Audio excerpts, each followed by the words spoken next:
आमची सर्वसामान्य माणसांची होती साजरी ती तिथी होती, तिथी. आणि जयंती आणि पुण्यतिथी कुणाची साजरी होते? जी स्वतःसाठी जगतात माणसं, त्यांची साजरी होती ती तिथी होते. अलीकडं 13 दिवस सुद्धा लोक पाळत नाहीत, तिसऱ्यालाच उरका म्हणतात. म्हणजे 13 दिवस सुद्धा लक्षात ठेवायची त्या नातेवाईकांची इच्छा नाही. अखंड आयुष्यभर फक्त स्वतःसाठी जगतात ती माणसं, त्यांची साजरी होते ती तिथी होते. मी, हम दो हमारे दो और माँ बाप फेक दो या दळभद्री दुनियेमध्ये फक्त स्वतःच्याच स्वार्थाचा विचार करणाऱ्या माणसांची साजरी होती ती तिथी होती. मरताना सुद्धा ही माणसं नीट मरत नाहीत. मरताना यांचा फोटो काढला तर हा वाकड्या तोंडाचाच येतो. आणि मग हा फोटो ज्या वेळेला दिवाणखान्यामध्ये लावण्यात येतो त्यावेळेला नवीन सून घरात येते आणि तिच्या लक्षात येतं की दिवाणखान्याचं एस्थेटिक व्हॅल्यू या फोटोनं कमी केली, डेकोरेशन कमी केलंय. आणि म्हणून तो भिंतीवरचा फोटो सुद्धा कॉटच्या खाली जातो.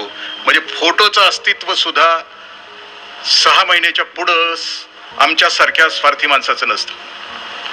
मग तिथी आणि पुण्यतिथी कोणाची साजरी होते? की ज्यांना अखंड आयुष्यभर आपल्या आयुष्याचा कण, आपल्या आयुष्याचा क्षण अनेकांच्या उद्धारासाठी वापरला.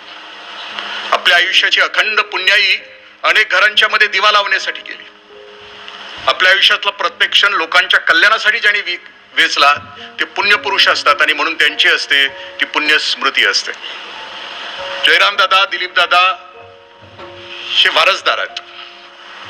असा बाप मिळणं, तुकोबराय म्हणतात की जगी ऐसा बाप व्हावा ज्याचा वंश सिद्धीस जावा, असं म्हटलं. म्हणजे आयुष्यामध्ये आपल्याला असा बाप मिळावा की कालच्या व्याख्यानामध्ये गळसाशी सर म्हटले की 7 वर्षाच्या आतल्या लेकराला आई बापानं सांगायला पाहिजे की पापाचा पैसा घरात नाही घ्यायचा. आई बापानं 7 वर्षाच्या आतल्या पोराला सांगितलं पाहिजे की प्रामाणिकपणा हे बुद्धिमंतापेक्षा चांगल्याचं लक्षण आहे. कमी बुद्धिमान असलास तरी चालेल पण तू प्रामाणिक वागला पाहिजेस तुझ्या आयुष्यामध्ये. यासाठी तुकोबराय असं म्हणतात की जगी ऐसा बाप व्हावा ज्याचा वंश सिद्धीस जावा. आपल्याला बाप असा मिळाला पाहिजे की त्यांना आपली अख्खी दौलत ही नव्हे, सत्ता, संपत्ती, पद, प्रतिष्ठा, मान नव्हे, तर उत्कृष्ट आणि उन्नत जीवन जगण्याची कला शिकण्याचं एक सगळ्यात मोठं भांडवल बापानं आणि आईनं पुढच्या पिढीला द्यायला पाहिजे. हा कार्यक्रम गेले 2 दिवस तुम्ही ऐकतात. मला खूप आनंद होतो आहे की मगाच्यापासून तुम्ही या वयातली लेकरं इतकी शांत म्हणजे बसलेली आहेत. म्हणजे जगातलं 7वं आश्चर्य असं म्हटलं, 8वं आश्चर्य असं म्हणलं. आणि मुली बसलेत म्हणजे किती, म्हणजे 2 मुली एका ठिकाणी न बोलता 5 मिनिटं बसल्या होत्या असं कधी होत नाही. पण या प्रांगणामध्ये घडतं आहे हे मी माझ्या उघड्या डोळ्यांनी या दिवसामध्ये पाहतो आहे. लेकिन माझ्या तुम्हाला खूप खूप धन्यवाद.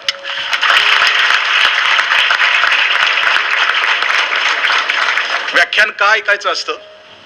जगामध्ये जे बिघडवणार आहे ते विकत असतं आणि जे घडवणार आहे ते मोफत असतं. बिघडवणार आहे त्याला आधी पैसे द्यावे लागतात आणि घडवणार आहे त्याला उशिरा पैसे दिले तरी चालतात, उधार असलं तरी चालतं. दारू प्यायची असली तर अगोदर पैसे द्यावे लागतात आणि मगच दारू प्यावी लागते, कारण बिघडवणारी गोष्टीचं रोख आहे, अगोदर आहे. पण दूध उधार आहे, 1 महिन्यानंतर दिलं तरी चालतं, कारण ते घडवणार आहे. घडवणाऱ्या गोष्टी खूप उशिरा. चढायला ताकद लागते, घसरायला ताकद लागत नाही.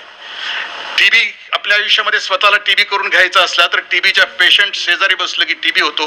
पण पैलवान व्हायचं असलं तर स्वतःलाच बैठका काढाव्या लागतात. त्याला दुसरा पर्याय या जगामध्ये नाही. आणि म्हणून ही घडवण्याची प्रक्रिया. या नाही घडलं, नाही व्याख्यान ऐकली तर काय होणार आहे समाज? काल खूप छान सांगितलं गळसाशी सरांनी, 1 वर्षानंतर कळेल की भवताल किती बिघडलाय. मग आपण ऐकलं असेल की त्या प्राचार्याने ते केलं कोलकात्याचं, त्यावेळेला ज्यांना माणुसकी आहे, ज्यांच्या आत हृदय आहे, अशा 10,000 वारांगना कलकत्त्याच्या रस्त्यावर उतरल्या. त्यांच्या घोषणा होत्या, त्यांच्या हातामध्ये बोर्ड होते, अरे तुम्हाला तुमची वासना जिरवायची आहे ना, आम्ही आहोत. पण त्या पुण्यवान पोरींच्या मागे कशासाठी लागला? म्हणजे ज्यांचं शरीर आमच्या वासनेनं छल्ली झालंय त्या वारांगना मोर्चा काढतात आणि माणुसकीचं दर्शन दाखवतात, कारण काळ संपत चाललाय. आणि म्हणून काल जाग करणारे व्याख्यान त्यासाठी आहेत की घसरणाऱ्या समाजाला उभं करण्यासाठी शब्दांचं सामर्थ्य घेऊन तुमच्या या वयामध्ये ती पेरणी करावी लागते. आपण वाचली असेल, पुण्याचे न्यायाधीश त्यांचे पती गेल्या 5 तारखेला वाराणसीला गेले होते.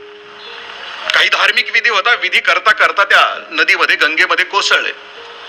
त्यांच्या बरोबर त्यांचे मित्र होते. त्या मित्राने असं सांगितलं की काढा, आमच्या मित्रांना काढा, ते बुडायला लागले होते. ते नावाने म्हणत होते की 10,000 रुपये द्या तरच आम्ही नावात सोडतो. ते म्हटले की देतो, आमच्याकडे रोख नाहीये. ते म्हटले फोन पे करा. फोन पे करेपर्यंत ते त्या न्यायाधीशांचे मिस्टर वाराणसीच्या नदीमध्ये संपून गेले. देह संपला.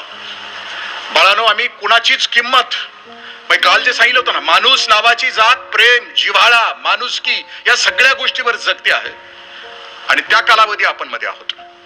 सुजित कुट्टन नावाचा मुलगा चेन्नईच्या 12वीला आहे. तो धावपटू आहे आणि तो तामिळनाडू स्टेटच्या धावपटूंच्या स्पर्धेमध्ये त्या दिवशी त्याचा शेवटचा राऊंड आहे. आणि त्यावेळेला तो मैदानावर आहे आणि त्याचे वडील इंटेन्सिव्ह केअर युनिट मध्ये शेवटचा श्वास मोजतात. इकडे मुलगा पहिला आला आणि तिकडे वडिलांनी शेवटचा श्वास घेतला.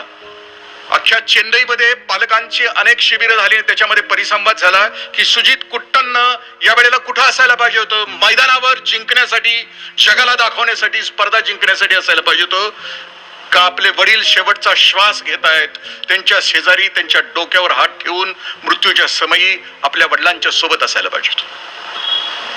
कारण जो निघाला, येणारा काळ जो आहे ना, गतिमान आहे. आणि काल परवा ज्या व्याख्यात्याने आपल्याला सांगितलं ना की हे सगळं तुमच्यावर आहे. आम्ही तर बन चुके आहे. आम्ही जे आहेत ना 30-35 वर्षाच्या वरचे, आम्ही नुसत्या चर्चा करणार. आमच्यामध्ये हिंमत नाही, आमच्यामध्ये ताकद नाही. काय तुमच्यामध्ये ताकद आहे? समारोपाच्या मी एका उदाहरणाने आपल्याशी शेअर करेन. व्याख्यान कशासाठी असतं किंवा प्रबोधन कशासाठी असतं? एक लेखक महोदय आपल्या बायकोच्या समवेत एका शहराच्या गल्लीमधून निघाले होते. आणि त्या गल्लीमध्ये एक खूप मजेदार पाटी होती. त्या पाटीवर असं लिहिलं होतं, हे दुकान मंगळवारी बंद राहील आणि ज्याला वाचता येत नाही त्याने शेजारच्या दुकानात विचारावं. पाटी गमतीशीर होती. हे दुकान मंगळवारी बंद राहील, ज्याला वाचता येत नाही त्यांनी शेजारच्या दुकानात विचारावं. बायकोला थांबवलं, त्यांनी वाचायला लावलं. त्या महोदयाने वाचलंस? ती वाचलं म्हटलं. ते म्हटले वाचलं. ते म्हटले याच्यात हसण्यासारखं काय आहे? अशी दंबाजी असते रस्त्यावर. अनुभव येईल नंतर तुम्हाला. अनुभव आलेले आम्ही सगळेजण आहोत.